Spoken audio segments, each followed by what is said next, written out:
Imagine waking up unable to think clearly, your emotions dulled, your memories slipping away, all because of a miracle cure that doctors once praised. For decades, lobotomies were seen as the answer to mental illness.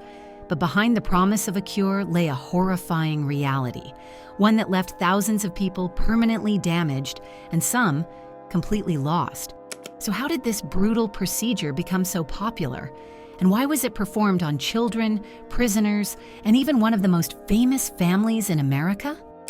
In the early 20th century, mental hospitals were overcrowded, and there were few treatments for severe mental illness. Then, in the 1930s, a Portuguese doctor named Antonio Egas Muniz introduced the world to the lobotomy, a procedure designed to calm patients by severing connections in the brain's frontal lobe. But it was an American doctor, Walter Freeman, who took lobotomies to a terrifying new level.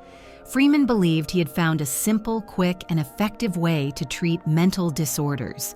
He didn't just use scalpels, he used an ice pick.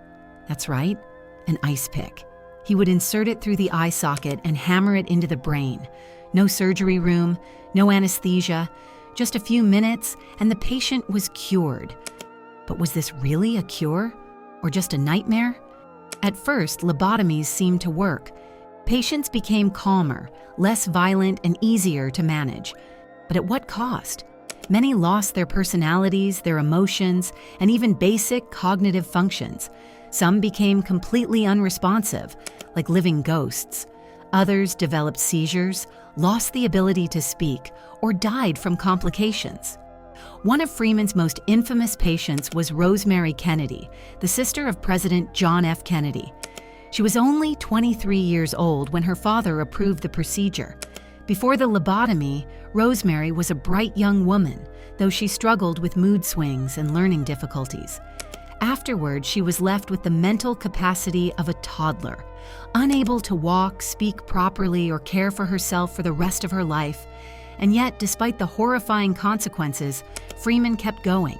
He performed thousands of lobotomies, even driving across the country in what he called his lobotomobile, spreading his procedure to hospitals, prisons, and even children as young as 4 years old.